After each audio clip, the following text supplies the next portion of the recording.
المؤمنين. السلام عليك يا ابن الصديقة الطاهرة سيدتي نساء العالمين. السلام عليك يا مولاي يا أبا عبد الله ورحمة الله وبركاته. أشهد أنك قد أقمت الصلاة وآتيت الزكاة وأمرت بالمعروف ونهيت عن المنكر وتلوت الكتاب حق تلاوته وجاهدت في الله حق جهاده وصبرت على الأذى في جنبه محتسبا حتى أتاك اليقين. وأشهد أن الذين خالفوك وحاربوك وأن الذين خذلوك والذين قتلوك ملعونون على لسان النبي الأمي وقد خاب من افترى. لعن الله الظالمين لكم من الأولين والآخرين وضاعف عليهم العذاب الأليم. أتيتك يا مولاي يا ابن رسول الله زائرا عارفا بحقك مواليا لأوليائك معاديا لأعدائك مستبصرا بالهدى الذي أنت عليه عارفا بضلالة من خالفك فاشفع لي عند ربك. والسلام عليكم ورحمة الله وبركاته. اللهم كن لوليك الحجة ابن الحسن صلواتك عليه وعلى آبائه في هذه الساعة وفي كل ساعة وليا وحافظا وقائدا وناصرا ودليلا وعينا حتى تسكنه أرضك طوعا وتمتعه فيها طويلا.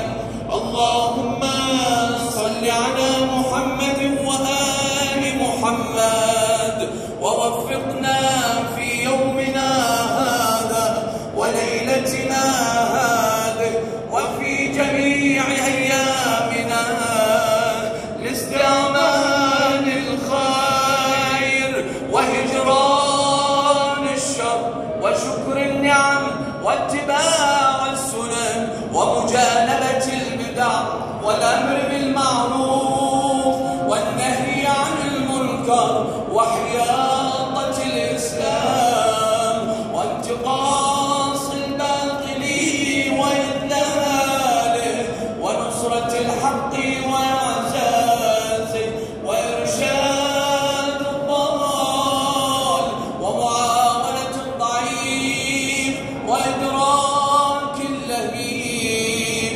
برحمتك يا أرحم الراحمين. لبيك يا حسين لبيك يا حسين لبيك يا حسين. لبيك داعي الله إن كان لم يجبك بدني عند استغاثتك ولساني عند استنصارك فقد أجابك قلبي وسمعي وبصري. لبيك يا حسين لبيك يا شهيد لبيك يا حسين. مولاي أبا عبد الله هذا نداء العقيدة من خدامكم وأشهد أنكم ترون مقامي وتسمعون كلامي وتردون سلامي.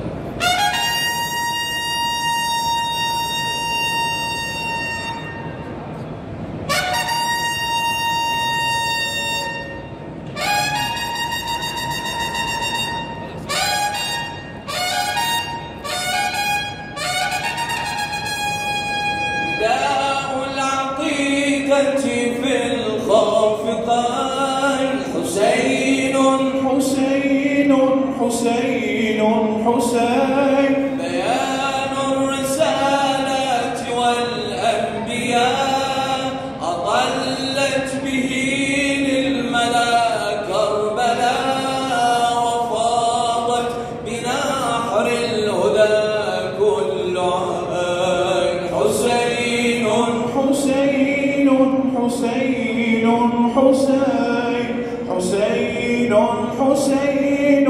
حسين حسين نداء العقيدة في الخافقين نداء العقيدة في الخافقين حسين إله السماء اصطفى على العرش خط اسمه واجتبى حسين على الشمس يعلو ضياء ومن خاتم الأنبياء خطاب يا دوحة المجد والعارفين وخامس أهل العبا طاهرين لأنت إمام